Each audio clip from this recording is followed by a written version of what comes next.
가지고 계신 교재 22페이지 한번 펴보실래요?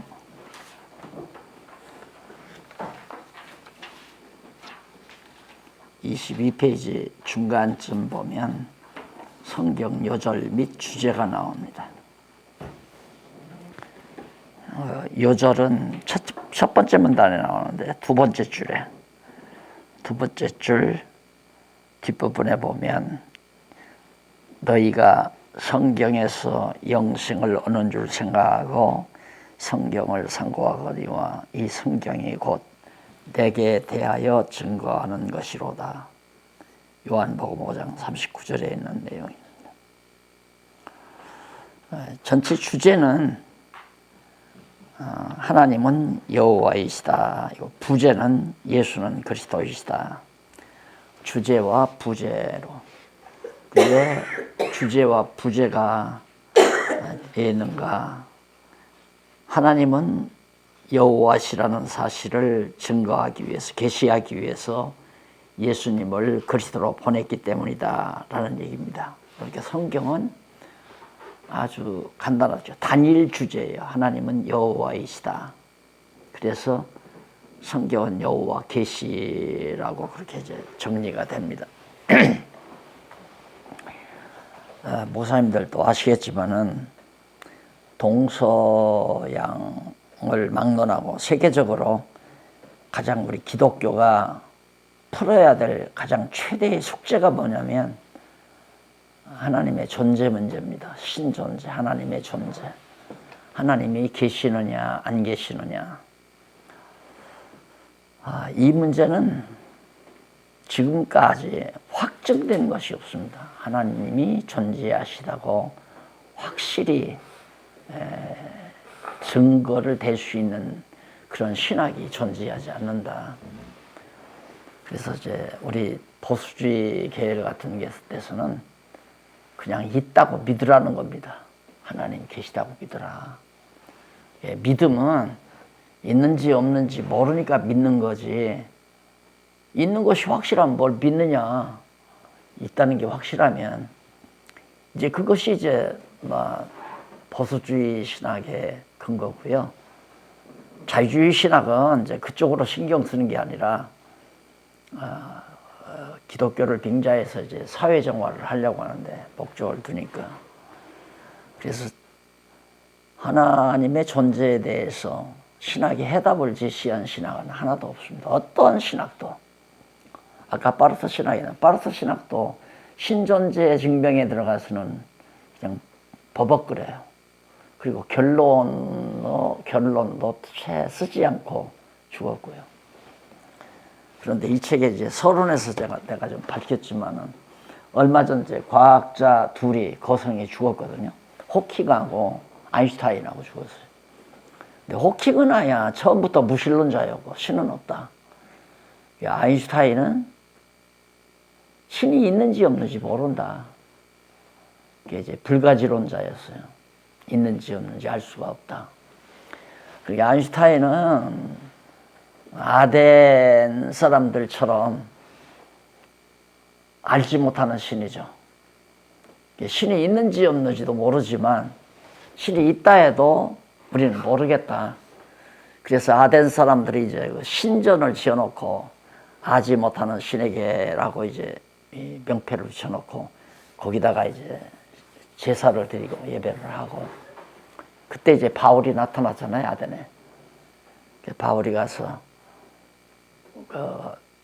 설교 대중에게 이제 복음을 전할 때 내가 와보니까 이 아덴 사람들 너희들은 종교성이 참 많다.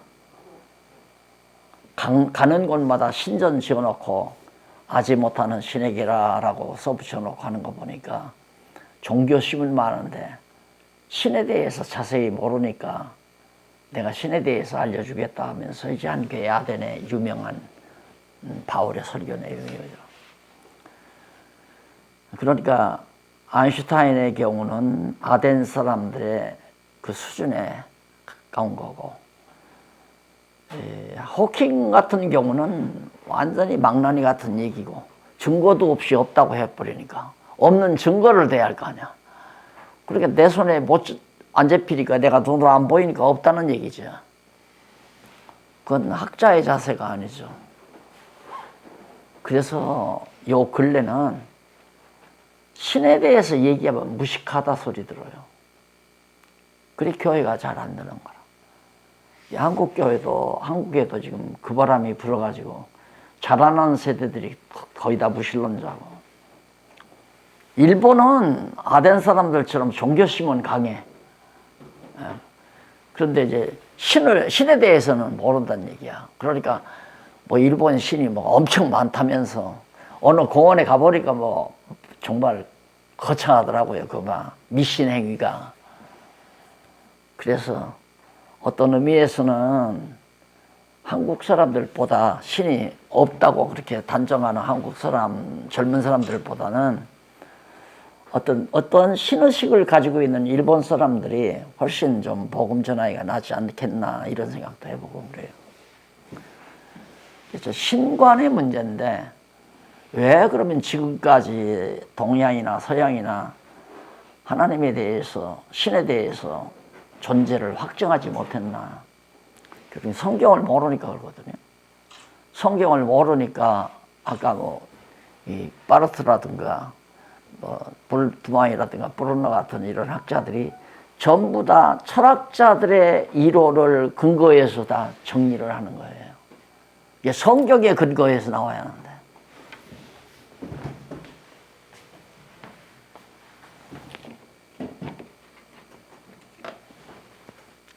원래 이제 신학이라고 하는 것은 이 성경을 해석을 하면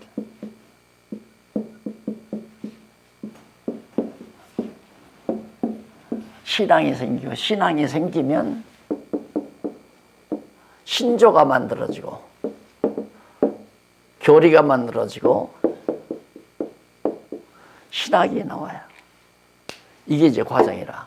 그러니까 성경이 바르게 해석이 돼야 믿어져요. 이게 하나님이 계시다. 이게 확실히 믿어진단 말이야. 믿어지는 조항들을 소위 신조라고 그래요. 그럼 그 신조를 예를 들어서 뭐 침례교 교리, 성결교 교리, 장로교 교리를 만들어요. 그 교리의 기초에서 신학이라는 학문을 만들어내거든요. 그런데 이게 깜깜하니까 여기다가 이제 철학을 넣으면 철학을 나름대로 해석해서 뭐 칸트 철학이라든가 니체 철학이라든가 철학을 해석해서 그걸 믿어버리는 거죠. 그걸 신조로 만들어요. 그것이 이제 바르트 신학이라든가 불트만 브룬너 같은 이런 신학자들 신학 거기서 교리가 나오는 거야. 그러다 보니까 신학이 완전히 철학의 신여라. 철학의 신여. 이유는 문제는 성경을 모르기 때문에. 그러니까 제가 이 신학을 좀 해보고 나니까 이 문제점이 딱 뜨이니까 알 일이 뭐라는 게 딱 정리가 되더라고. 성경을 모르면 모든 게 다 휴지조박이다. 이게 어떠한 이론도 성경을 모르면. 이 철학이라는 건 인간에게서 나오죠. 인간의 사색이나 경험에서 나오는 거네. 여기에서 이제 철학이 나오는 거다. 그러니까 자기가 무슨 생각을 하는가, 뭘 경험하고 사는가에 따라서 그 사람의 개인적인 철학이 많은. 이게 철학자가 아닌 사람이 하나도 없잖아. 전부 자기 나름대로의 철학을 지니고 산다고. 거기에서 이제 막 이런 결과가 나오니까 그럼 이건 전부 인간에게서 나오는 거라고. 그래서 성경은 뭐냐?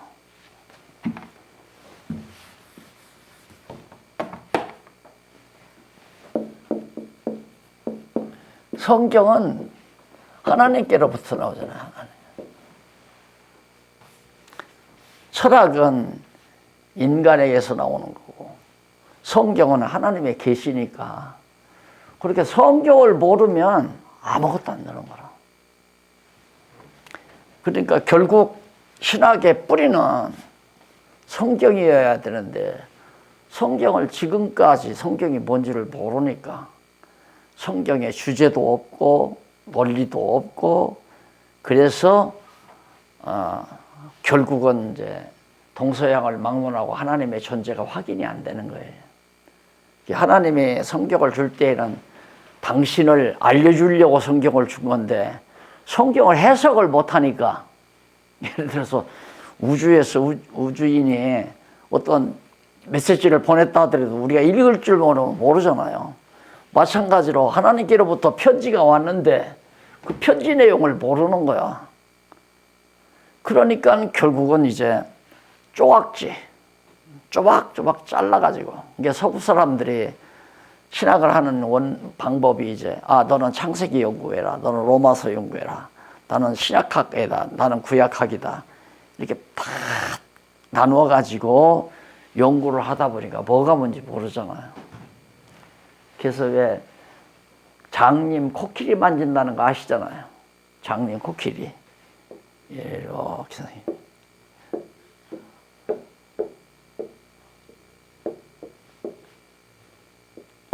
코끼리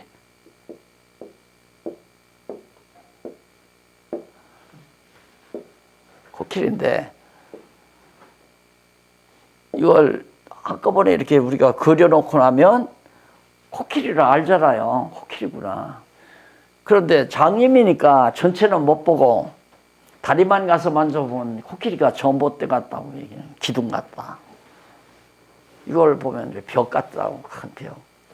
이런 거 보면 이제 멍석 같다고 그러고, 이거 창 같다고 그러고, 코끼리 뼈 말이죠. 코를 만진 사람은 구렁이 같다고 그러고, 코끼리가. 그러니까 다 각각이라.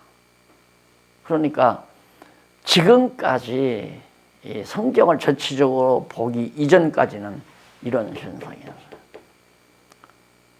이걸 딱 보고 나면 전체를 보아야 이건 코끼리 귀다, 이건 코끼리 이빨이고, 이건 코끼리 코고, 이건 코끼리 몸통이고 다 뒷다리고 꼬리고 이거 나오는데 쉽게 알 수 있는데 이걸 다 나눠놓으니까 코끼리 꼬리인지 구렁이인지 말꼬리인지 알 수가 없는 거지. 말꼬리라면 말꼬리로 인정을 하는 거고, 청이나 이빨 갖다가 청이라고 해도 그럴듯한 거고. 지금까지 그럴듯한 철학적 이론적 신학, 철학적인 이론 신학에 세계교회가 다 매몰돼 버린 거라. 그러다 보니까 납득이 안 가니까 유럽에서부터 주저앉기 시작, 기독교가 주저앉기 시작하는 거야. 일본 사람들이 상당히 이성적이에요. 이 사고력이 강하고. 그렇기 때문에 안 먹혀 들어가는 거야, 성경이. 그래서 가장 지금 시급한 문제가 하나님의 존재 증명이라는 것이 기독교가 해결해야 될 중대한 문제인데, 아시다시피 성경신학은 완전히 하나님 계시로 딱 수월하잖아요. 성경 전체가 하나님의 계시다.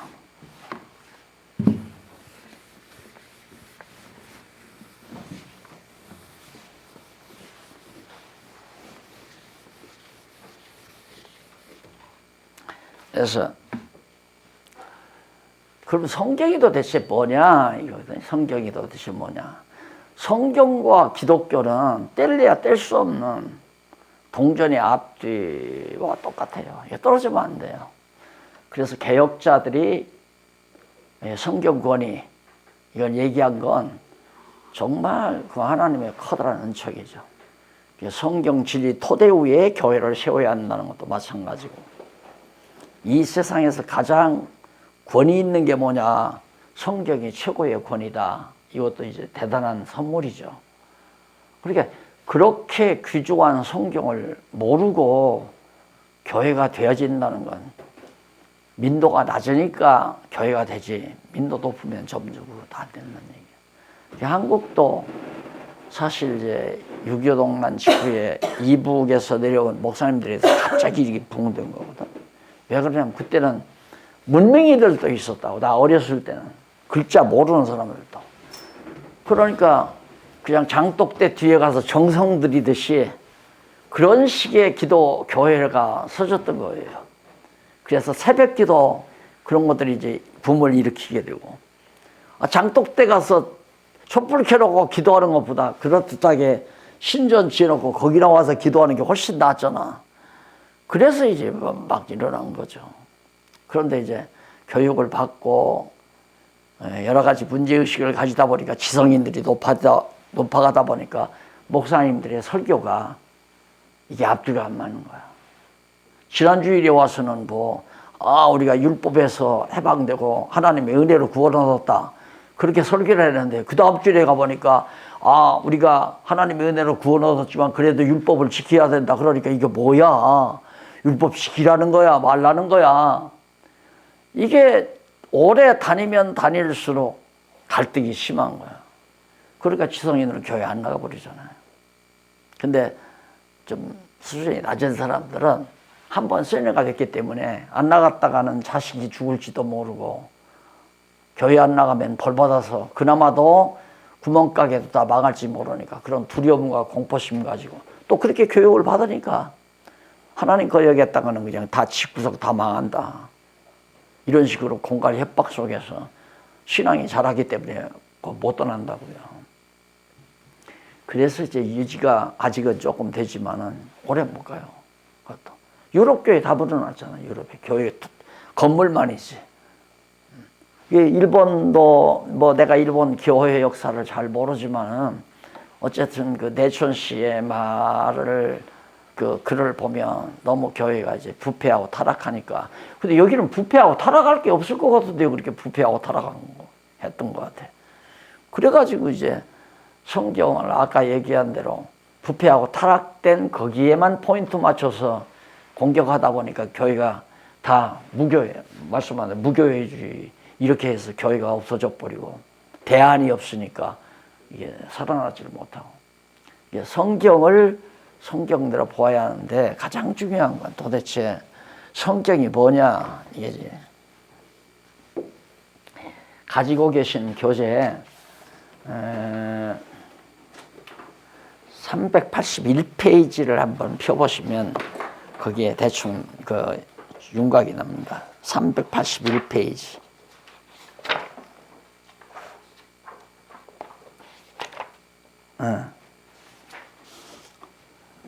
이 성경이라는 것이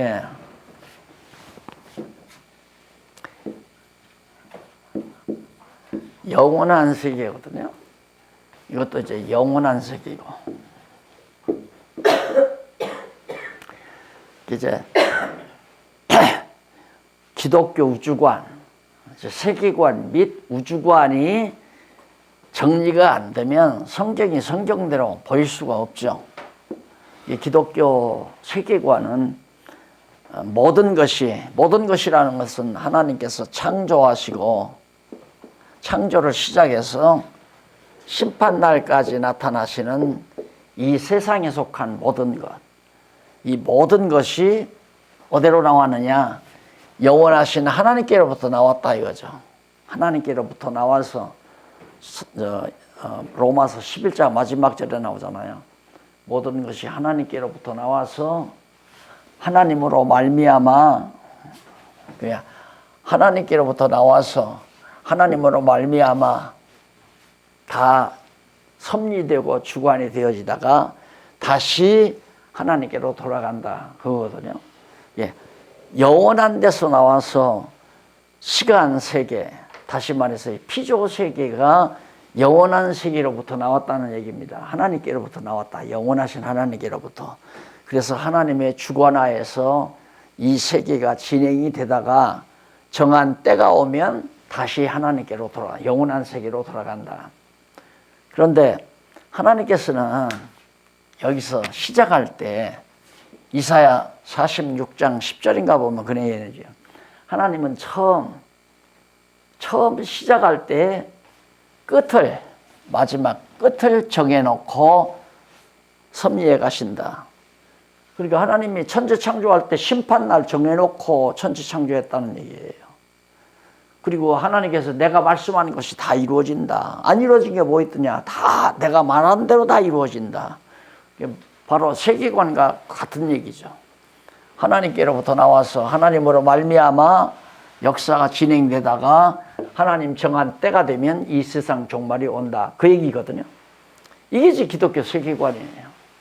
여기 영원한 세계까지 하면 우주관이고, 그러니까 요 피조 세계에 관한 것만 얘기하면 그걸 세계관이라고 할 수 있고, 영원한 세계까지 다 포함하면 그걸 우주관이라고 말할 수가 있어요.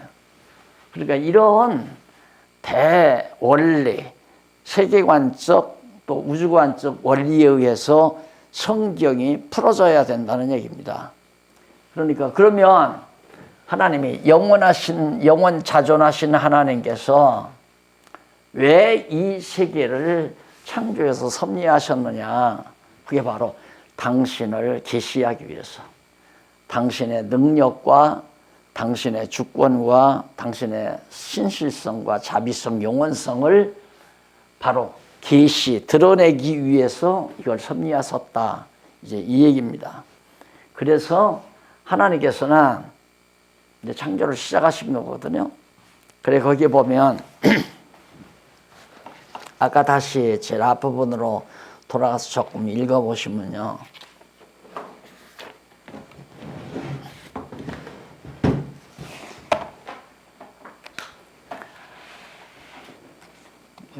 목사님 한번 제일 21페이지 서론 한번 좀 읽어보시죠. 21페이지 서론. 네, 읽겠습니다. 성경은 성경은 여호와 하나님께서 스스로를 인류에게 특별히 계시해 주신 살아있는 진리의 말씀입니다. 그리고 하나님에 대한 구체적인 지식을 얻을 수 있는 유일무이한 진리의 교본입니다. 그러므로 성경은 일반적으로 흔히 보고 들을 수 있는 어떤 사상체계나 철학적 이론 및 과학적 지식이 담긴 책이 아니며 도덕적 또는 일반적인 종교적 교훈서도 아니다. 다만 어미론적 통일성이 있는 일관된 논리체계와 그에 대한 사실 근거가 분명한 진리이다. 따라서 성경은 절대 진리로서 전혀 손색이 없는 완벽한 신적 계시서이다. 네, 결국 성경은 하나님의 계시서다. 하나님께서 당신을 드러내기 위한 신적 계시서다. 그 안에요. 우리 이 목사님 그 다음 문단 한번 읽어보실래요? 여호와 하나님께서는 스스로의 존재와 속성에 대해 특별히 계시해 주셨다. 그러므로 성경의 깊은 의미를 파악하려면 일관된 논리 체계와 의미 분석에 따른 개론적 이해가 반드시 선행되어야 한다. 성경 전체의 포괄적 시각을 가지고 부분적 내용을 해석하고 이해하는 것은 성경을 바르게 해석하는 해석학적 기본 원칙이다. 따라서 성경의 의미 분석에 의한 개론적인 연구는 성경 전체에 대한 포괄적인 시각을 가지고 각 부분을 이해할 수 있도록 바르게 안내하기에 충분하다. 그러므로 본서는 성경 연구에 입문하려는 자가 반드시 먼저 섭득해야 하는 기초 연구의 필독서이다. 네. 성경은 하나님의 계시서다. 신적 계시서다. 여기서 이제 문제가 되는 건 뭘 계시했느냐 그거거든. 무엇을 계시했느냐. 그 계시 내용이 존재와 속성이라고 나오죠. 존재와 속성. 나는 존재한다. 그리고 나는 이런 속성을 가지고 있다. 이거죠. 아마 목사님들 신학교 가서 조직신학 실론 공부할 때 아마 첫째 하나님의 존재에 대해서 바로 공부했을 거예요. 하나님의 존재 나오는데 거기 나오는 이론들은 전부 철학적 이론이에요. 뭐 도덕론적 논증, 무슨 존재론적 논증 이래가지고 이제 하나님이 존재한다는 걸 설명하는데, 예를 들면 도덕론적 논증 같은 것은 사람이 가다가 돈다발을 발견해서 이렇게 돈다발을 발견해. 그러면 그걸 자기 거 아니니까 그냥 딱 주워다가 경찰서로 파출소로 가는 게 아니라 일단 그걸 발로 받고 주위를 살핀다 이거예요. 양심이 있으니까 그러네. 그 양심 위에 하나님이 존재하니까 인간의 양심이 존재하는 거다. 아니, 그게 철학적 논쟁이지. 하나님이 어떻게 있다고 보느냐? 그런 걸 보아서 하나님이 있지 않느냐 이거요. 존재론적 논쟁 같은 건 이거 보면 우리가 이거 보면 이거 만든 공장이 있을 거고 이걸 만들어낸 공무원들이 있을 거라 이거야. 맞잖아요. 그러듯이 이 천지만물은 하나님이 있는 걸 안다. 그런 얘기야. 그 얘기 듣고 누가 하나님이 존재한다고 믿을 사람이 누가 있느냐고. 그게 이제 로만 캐토릭주의자들이 말하는 신론이거든요. 그걸 그대로 따다가 옮겨놓고 책만 늘어서 신학교에 가지고 돈 많이 냈지 학교에다가.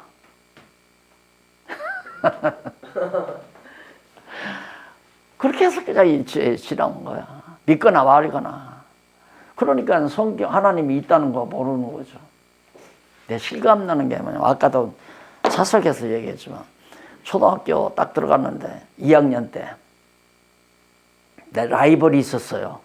라이벌은 성적으로 라이벌이 아니라 이놈이 주먹으로 라이벌이라. 주먹으로. 그러니까 나를 어떻게 해야 되겠는데 길을 죽여야 되겠는데 너 하나님 믿는다며 그래요. 그래 믿는다. 그러니까 너 그러면 하나님 봤어? 날들어 묻는 거야. 안 봤거든요? 아, 열받아 죽겠어요, 막. 그래, 봤다. 내가 보니까 수염이 이만큼 길고, 뭐, 키도 막 굿신하고, 옷을 막 하얗게 입고 그랬더라. 이렇게 답변을 해줘야 되겠는데, 내가 안 봤으니까 답변을 못 하잖아요. 그때부터 정말 하나님이 존재하는가, 이 문제가 심각했어요. 그래가지고, 어떻게 보면 하나님이 존재하는 것 같고, 6.25 동란이 딱 일어났는데, 아버지가 교회 주모자라에서 사형이에요, 이루라. 딱 잡아다가 딱 가둬버리잖아. 창고에다 가둬놨어. 이제 죽이려고. 내일 아침에 죽이려고. 그래가지고 바로 밤에 인천 상륙작전 소식이 나니까 다 도망가 버려서 안 죽었지, 아버지가. 아, 그런 것 보니까, 아, 하나님 계신가 보다. 이제 그지. 하나님 우리 아버지 살려줬다. 그런 정도지. 아, 막 상대방에게 설득력 있게 봐라, 하나님 존재한다. 봐라. 그걸 할 수가 없는 거야. 그래서 이제 그걸 좀 알아보려고 신학교를 갔잖아요. 학교 생활을 한 10년을 했다고, 신학 생활을. 여기 이런 신학, 저런 신학 다 찾아보느라고. 없어. 안 돼. 그래, 고민하다가 아까 말한 대로, 아, 성경이 아니면 다 후지조박이다라는 결론이 나오더라.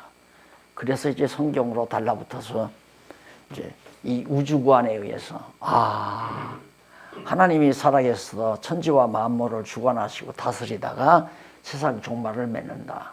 그 성경을 자세히 보니까 이게 성경이 완전히 창세기부터 요한계시록까지 논리적인 맥이 있는 거예요. 그러니까 하나의 논리란 말이에요. 그러면 진리라고 하는 건 뭐냐면 우선 논리가 있어야 돼요. 논리가 주어와 동사에 의해서 문장이 일목요연하게 쭉 빠져나가야 한다는 얘기야. 그 다음에 이제 논리에 대해서 근거가 있어야 되잖아요. 근거가. 근데 성경이 그렇게 된 거라. 구약을 딱 보니까, 이 구약 성경을 보니까 이게 이제 구약인데, 와, 그렇게 논리정연할 수가 없는 거야. 구약 자체가. 하나님께서 천지만물을 창조해가지고 말씀을 하신 대로 말씀대로 그대로 이루어져 가고 있는 거예요. 크게 보아도 구약은 언약이고 신약은 성취라, 이루어진, 언약대로 이루어진다 이거예요. 그럼 구약에서는 뭘 언약했느냐? 구약에서는 메시아, 즉 이 메시아, 예수님 보낸다고 구약에서 예언했는데 예언대로, 언약대로 메시아가 왔다. 그걸 증거하는 게 신약 성경이더라고요. 그러니까 와, 이렇게 원리가 정연하고 사실 근거가 분명하다. 이건 역사적인 사실이니까 예수가 왔다는 건. 구약에서 하나님께서 언약하신 것이 그대로 거짓 없이 이루어졌다는 것이 신약 성경이더라고요. 신약을 보니까. 그러니까 그 다음부터 이제 믿어지기 시작하는 거예요. 아, 하나님 살아계시구나. 하나님이 살아 존재하지 않는다면 어떻게 하나님께서 언약하신 것이 이대로 역사상 이루어질 수가 있는가? 하나님은 눈으로 보이지 않는 거니까. 그래서 신의 존재가 그런 원리에 의해서 이제 계시가 되는 거고, 이렇게 하나님께서 언약대로 이루시려는 하나님의 섭리 가운데 드러나는 게 하나님의 전능성. 야, 하나님의 전능하신 능력이 계시구나. 그리고 야, 하나님은 언약 약속하고 거짓말하지 않는구나. 신실하다는 얘기예요. 신실성. 그 다음 역사를 주관하니까 주권성. 당신 계획대로 역사를 진행하니까 주권성 아니에요. 그리고 영원한 하나님이 결국 영원으로 이끌어가니까 결국 영원성. 그리고 하나님께서 한 번 이스라엘 백성들 사랑하니까, 택한 백성들을 사랑하니까 끝까지 버리지 않고 사랑하는 자비성. 이게 이제 5대 속성, 5가지 속성을 성경에 잘 묘사해 주고 있더라고요. 그러다 보니까 이제 이게 완전히 성경이 완전히 정복되잖아요. 여기에서 신의 하나님의 존재한다는 게 확실하고, 하나님이 5대 속성을 지니고 있는 그런 놀라운 하나님이 살아서 인류 역사를 지배하고 주관한다는 게 딱 믿어져 버리니까 그 다음에는 완전히 생각이 달라져요. 생활이 달라지고 생각이 달라지고. 그래서 이제 그 다음부터 이제 이 정리한 거, 그냥 내가 알고만 있으면 잊어버리니까 정리해야 할 거 아니에요. 그래서 이게 개론을 정리했거든요. 그러니까 이 개론은 이제 왜 뭐과 같으냐면 집을 지을 때 이렇게 이제 기둥을 세우잖아요. 세우고 이제 이렇게 중박을 세우고 이제 골조공사죠. 이렇게 골조공사를 한 것과 같은 성경 전체의 골조공사를 여기에 담은 거예요. 이걸 아시면은 이제 성경이 어떤 내용이다 알면 아까 말한 대로 코끼리 전체를 아는 것과 같죠. 그러면 마태복음은 뭐고 누가복음은 뭐고 창세기는 뭐다, 이게 딱딱딱딱 정리가 돼요. 그걸 이제 이 오후 시간에 우리 박 교수님이 앞에 나온 거 주 아마 서론 설명을 할 거예요. 요절도 나오고 주제들도 나오고. 저는 이제 이 내용에서 정말로 그런가, 성경이 여호와 계시라고 그러잖아요. 여호. 성경 창세기부터 요한계시록까지가 전부 여호와를 계시하는 내용인데, 여호와는 도대체 뭐냐? 여호와란 말은 하나님의 고유명사예요. 고유명사. 그러니까 나로 말하면 나는 남자, 이러면 이제 보통 명사죠. 남자는 여기 뭐 장로님들도 계시고 우리 교수님도 계시고, 남자 보통 명사인데, 고유명사는 박용기, 이게 이제 고유명사죠. 그러듯이 하나님은 보통 명사예요. 이게 전능자라는 뜻이거든요. 하나님이 보통 명사. 그리고 여호와라는 말은 하나님의 고유명사. 그러니까 이방신도 뭐 아스타롯이라든가 바알신이라든가 이런 이름이 있잖아요. 이방신도. 그러듯이 우리가 경외하는 하나님도 유일한 고유명사가 있는데 여호와란 말입니다. 그러면 여호와를 어떤 방법으로 계시하느냐, 하나님께서 어떻게 당신의 이름 여호와를 어떤 방법으로 계시하느냐, 언약하시고 언약대로 이루심으로 당신의 이름을 계시하는 거예요. 왜? 이런 신은 없잖아요. 아스타롯이나 바알신이나 이런 신들이 이렇게 여호와 신 마냥 실제로 역사상에서 언약하시고 언약대로 이루는 이런 일은 못하는 거란 말입니다. 그래서 언약하시고 언약대로 이루시는 방법을 통해서 내가 여호와다, 나 살아있다, 나 살아있다. 그리고 이걸 섭리하는 과정에서 5가지 속성을 그대로 다 드러나죠. 이게 예를 들어서 첫째 날에 천지를 창조하시면서도 거기도 5대 속성이 드러나는 거고, 이제 태초에, 그 다음 첫째 날에 빛과 어둠을 창조하면서도 역시 하나님의 속성이 드러나고, 그래서 이제 하나님 여호와께서 계시하시는 거란 말입니다. 그럼 이제부터는 정말 그러면 성경이 이게 맞은가, 언약하시고 언약대로 이룬 것이 맞는가, 이거에 대해서 개략적으로 제가 설명을 해드리려고 그래요.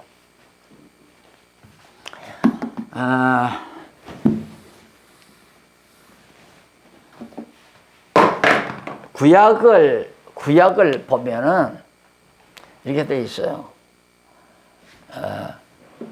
창세기에서부터 그다음에 에스더서까지, 이게 이제 역사서죠, 역사서. 창세기에서 에스더까지. 이것은 하나님께서 역사 섭리를 통하여,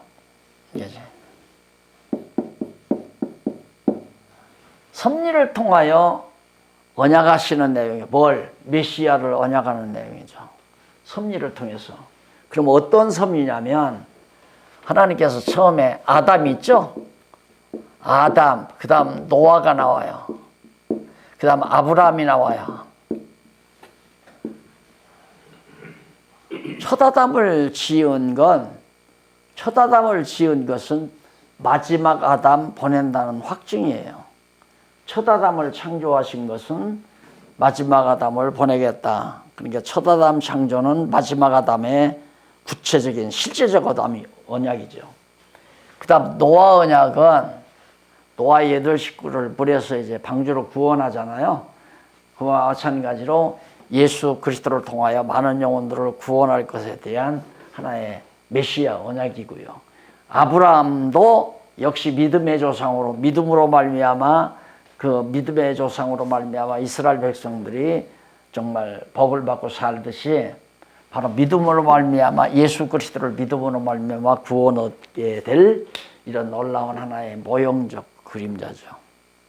그러니까 이런 언약들이 모두가 다 메시아 보내겠다는 언약인데, 문제는 아브라함의 언약입니다. 아브라함에게 하나님께서 첫째, 자손, 땅, 통치, 이 3가지를 언약이에요. 내 자손이 하늘의 별과 바다의 모래알처럼 많게 한다. 그 다음 가나안 땅을 내 자손에게 주겠다. 그 다음에 나라를 이루어 다스리게 해주겠다. 이 3가지 언약을 아브라함에게 해요. 그래 놓고는 아브라함을 어떻게 하느냐면, 아이를 못 낳는 아내를 얻어서 살게 만들어요. 아니, 하나님께서 하늘의 별과 바다의 모래알처럼 자손이 많게 하려면, 아내가 오늘 오다가 보니까, 비행기 타고 오다가 보니까 새 쌍둥이를 처음 봤어요. 새 쌍둥이를 데리고 나오더라고. 그러면 적어도 새 쌍둥이는 그만두고 그래도 쌍둥이라도 아니면 하나라도 아기를 잘 낳는 아내를 만나게 해야 되잖아. 근데 아이를 낳지 못하는 아내로 맞게 만들어요, 하나님께서. 그게 사라져. 왜 그럴까? 이런 것들이 이제 눈에 들어오기 시작한 거예요. 왜 그럴까? 하나님께서 자손 하늘의 별과 바닷가의 모래알처럼 많게 하려면 바쁜데 빨리빨리 번창해야 하잖아요. 그런데 애를 못 낳게 만들어요. 그래, 몸종을 통해서 아브라함이 이스마엘을 낳잖아요. 그렇게 또 하게끔만 놔둬, 또 하나님이. 그리고는 다 낳아서 한참 자라나는데 아브라함아 불러가지고, 야, 너 지금 자라나는 건 그건 네 유업을 이을 자가 아니야. 그건 아니다. 그러니까 아브라함이, 아유, 그럼 어떻게 해요? 그러면 내가 내 이맘때 내가 아들 하나 주마. 아브라함이 한심한 거야. 아니, 지금 자기가 나이가 많아가지고 자기도 기능이 상실되고 아내도 이미 아이를 낳을 수 없는 상태인데 그때 하나님께서 내년 이맘때 아들을 낳을 거니까 이름을 이삭이라 하라 이러니까 아이 그냥 하나님 그냥 크는 놈이나 잘 크게 해줘. 그 이스마엘이나 잘 크게 해달라는 거거든. 그리고 웃었어요. 그리고 사라도 웃고 그냥 안 믿어지는 거죠. 이런 것들이 이제 왜 하나님이 그러실까? 언약을 해서 빨리빨리 이루어야 되는데. 근데 하나님께서 그렇게 하는 이유는 내 능력으로 자손이 번창하고 생육하고 번창하는 게 아니라 내 능력으로 한다는 걸 깨닫게 하래. 그래 인간의 방법은 다 하나님께서 무시해버리고 인간의 능력으로는 불가능하게 해놓고는 하나님의 능력으로 자손이 번창하게. 그래서 이제 아브라함의 후손이 번창하잖아요. 그 다음 가나안 땅을 주잖아요. 그 다음 다윗 왕각 나라를 세우잖아요. 그게 구약 성경 역사서예요. 그러니까 아브라함의 언약이 이루어졌잖아요. 자, 아브라함의 자손이 번창했어요. 자손 번창하는 내용이 창세기에서부터 이제 시작이 돼가지고 이삭 때에도 쌍둥이를 낳았는데 하나는 또 버려. 바쁘니까 그냥 하나님께서 계수를 해야 하는데 야곱과 에서를 낳았는데 둘 다 자손으로 찍으면 얼마나 좋아요. 근데 하나님께서 에서는 버리고 야곱만 딱 택해요. 그래가 야곱을 형한테 쫓겨서 도망가게 만들잖아요. 그래서 하란가 가지고 야곱이 아들을 그때 12아들을 낳아가지고 옵니다. 아내를 리시나가 데리고 살게 하시고 그런 방법으로 하나님의 능력으로 자손이 번창하게 만들어요. 그것이 민수기 30장까지 나옵니다.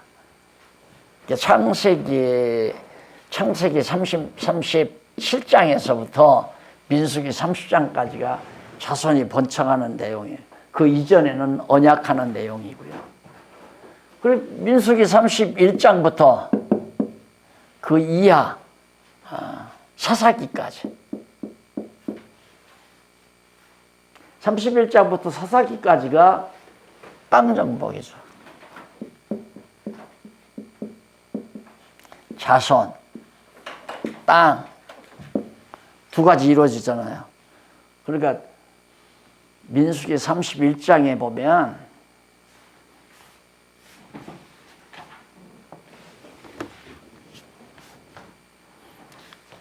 그래도 목사님 이 칠판이라도 사다 걸어주셔서 고마워서 제 칠판을 이렇게 길어야 되거든요. 잠깐만. 하나 더 사서 붙이면 되겠네요. 그 가나안 땅이 이제 이렇게 되잖아요. 그래서 이제 홍해 바다가 이렇게 있고 이렇게 있는데 여기가 애굽이고 근데 여기 이제 민수기 보면 모세가 이제 이스라엘 백성 호게마다 건너서 시내산 거쳐가지고 가데스 바네아라는 곳에 와요. 와가지고 정탐꾼을 이리 보내죠. 12명을. 보내는데 12명 가운데 10명이 다 안 된다. 가면 우리 다 죽는다. 여기 안악 자손들이 사는데 덩치가 얼마나 큰지 우리는 메뚜기 떼 같다. 그러지 말고 우리 그냥 애굽으로 돌아가자. 차라리 땀 뻘뻘 흘리면서 일해주고 밥 얻어먹고 사는 게 낫지. 여기 가면 우리 다 죽는다. 부정적으로 전부 다 그런다. 근데 갈렙과 여호수아는 두 사람만 가자, 믿고 가자. 하나님이 준다고 했으니까. 여기서 이제 막 원망하고 모세를 원망하고 모세를 막 거부하고 이러다가 고라 자손들이 다 죽고 이 난리가 나잖아요. 그래서 결국 다시 홍해길을 이렇게 돌아오죠. 돌아와서 여기를 이 산을 넘어서 들어가면 바로 가나안 땅 들어가는데 할 수 없이 이 길을 택해요. 이 길을 여기가 어떤 곳이냐면 모압과 암몬 땅이에요. 모압하고 암몬. 그게 요단 동편 땅이죠. 여기를 모세가 사정을 했어요. 여기 그냥 통과하게 해달라. 물값도 주고 통행세도 다 줄 테니까 우리 조상들이 언약한 이 땅을 우리가 가려고 하니까 여기 좀 통과하게 해달라니까 거부를 해요. 안 된다고 딱. 그래가지고 전쟁을 했잖아요. 전쟁해서 이 땅을 뺏은 거예요. 그래서 31장 민수기 31장부터 여호수아 사사기 나오죠. 근데 여호수아 나오기 전에 신명기까지가 바로 요단 동편 땅. 요단 동편이죠. 요단 동편 땅을 뺏어요. 그리고는 이제 여기서 모세가 모압 평지에서 죽죠. 그리고 요단강을 건너서 여호수아가 들어가잖아요. 그래서 여호수아 사사기인데 여호수아가 여기 들어가 가지고 이 요단 서편 땅을 정복을 해요. 다 목사님들 잘 아시죠? 여리고성 정복했죠. 그다음 아이성 정복하고. 그러니까 가나안 족속들이 두려워 가지고 막 연합해서 도전해 왔어요. 5개국 나라가 도전해 와서 다 망해 버렸어요. 그래서 가나안 땅을 정복하게 됩니다. 그래 바로 땅 정복해서 동편 땅, 서편 땅 맞죠? 자, 하나님께서 아브라함에게 자손 주마, 땅 주마 했는데 그 언약대로 하나님께서 애굽 땅으로 가가지고 애굽에서 장정만 60만 번창케 만들어가지고 홍해바다를 건너서 이렇게 나와가지고 40년 됐잖아요. 그런데 아브라함에게 언약을 딱 해놓고는 한 번은 아브라함을 불렀어요. 불러가지고 아브라함아, 내가 이걸 다시 한번 확인시켜주면서 이 땅, 가나안 이 땅을 내가 내 자손에게 주는데 내 자손들이 이방 땅에 가서 이방 나라에 가서 400년 종살이하고 나서 이 땅을 차지하게 해주마 했어요. 그런데 진짜 애굽에 가서 400년 종살이하고 모세를 통해서 나와가지고 들어가서 점령을 했거든요. 무슨 얘기냐면 하나님께서 아브라함에게 언약하신 대로 자손도 주고 땅도 주었다 이 말이에요. 그러면 여호와가 살아계시다는 게 확실하잖아요. 살아계시지 않으면 이런 일이 있을 수가 없잖아요. 그래서 존재가 믿어지는 거예요. 이렇게 가르쳐 놓고 믿기 싫으면 마세요. 제가 목회를 그렇게 했어요. 믿기 싫으면 마시라고. 이렇게 분명한데도 안 믿어지는 건 당신은 택자가 아니든가 택한 백성이 아니든가 아니면 아직 때가 안 됐든가 둘 중에 하나.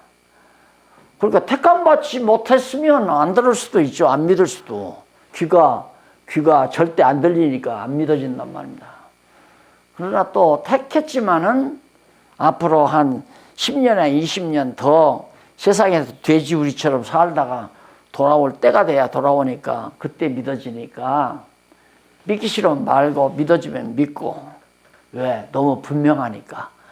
그래서 확실한 걸 가르쳐 주고 먹기 싫으면 말아 이렇게 얘기한 거죠.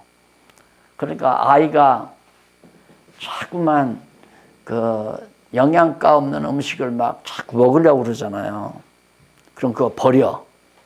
안 버린다. 버려. 안 버려. 죽어도 안 버려. 그거 안 먹으면 죽으니까. 그럼 버리게 하는 방법은 피자 한 판 딱 사다 놓고 너 그거 버리고 싶으면 버리고 버리는 말어. 버려요, 안 버려요? 버리죠. 그거죠. 그러니까 성경을 성경대로 딱 가르쳐 놓고 믿가서는 믿고 믿기 싫으면 말고 이제 이런. 너무 분명하잖아요. 자, 그러면 땅을 정복했어요? 여호수아가 들어가서 정복했는데 사사시대에 뭐 어떤 일이 일어나냐면 왕이 없잖아요. 통치를 해야 하는데 이 통치를 하게 하려면 왕을 세워야 하는데 왕이 없어요. 하나님이 아직 왕을 안 주는 거예요. 왕을 안 주니까 백성들은 자기들 소견에 오른 대로 사는 거죠. 제 마음대로 산다 이거예요. 제 뜻대로, 제 욕심대로. 그게 이제 사사시대예요. 이것이 한 300년 가까이 가잖아요. 하나님께서 연습을 시키는, 훈련을 시키는 거죠.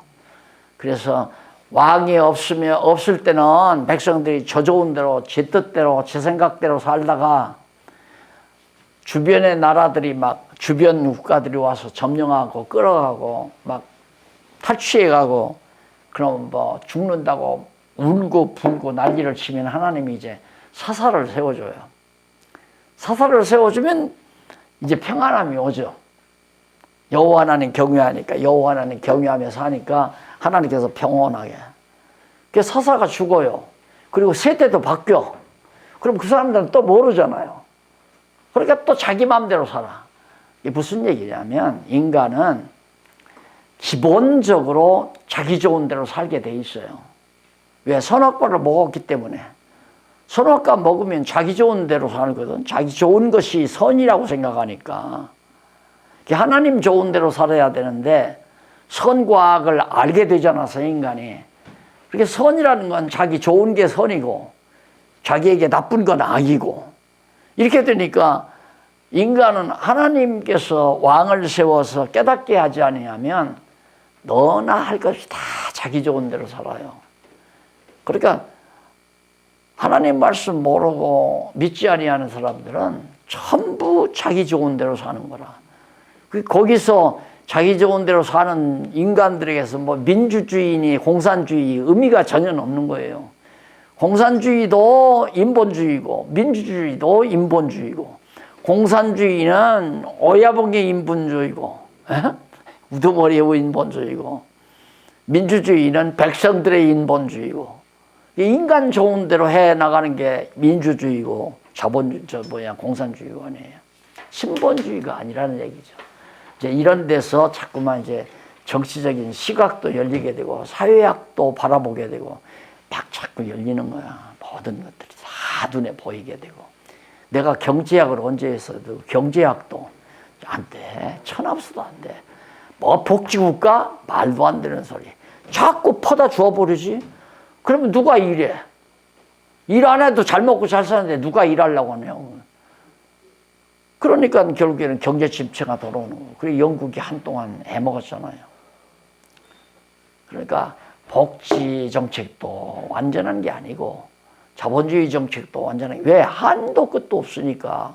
자본주의라는 건 벌면 벌어도 저 사람이 50조 원 가졌다면 저쪽 기업이 50조 원이면 나는 60조 원 되고 싶고 100조 원 갖고 싶고 자본금을. 이게 인간 본능인데. 그러니까 사사시대가 바로 그런 거예요. 사사시대. 망했다 흥했다 망했다 흥했다.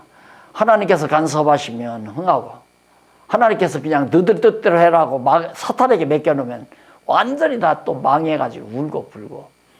그렇게 해서 300년 동안 교육을 시켰는데도 결국 왕을 이제 우리가 왕이 있어야 되겠다. 이방 나라 우리가 전부 왕이 있어야 되니까. 그래서 사울왕을 세우잖아요. 사울왕을 왕 세운다니까 하나님께서 그냥 허락해 줘요. 그럼 세워라. 그 망했잖아요. 사울왕은 인간들이 자기들 좋은 대로 세운 거거든. 하나님께서는 미리 다윗을 세우기로 준비를 해놨는데 여기서 이제 통치. 다윗을 왕으로 세우시려고 준비해 놓으셨는데 백성들이 자기들 소견대로 사울을 세워놓고 보니까 사울이 블레셋 군대 앞에서 쪽을 못 서게 돼요. 그래서 나라가 다 망하게 됐는데 그때 이제 다윗이 초동목동 다윗이 가서 돌리앗 이맞춰서 무너뜨리잖아요. 그래서 다윗이 올라서는데 이 다윗이 올라서는 것도 요 무렵에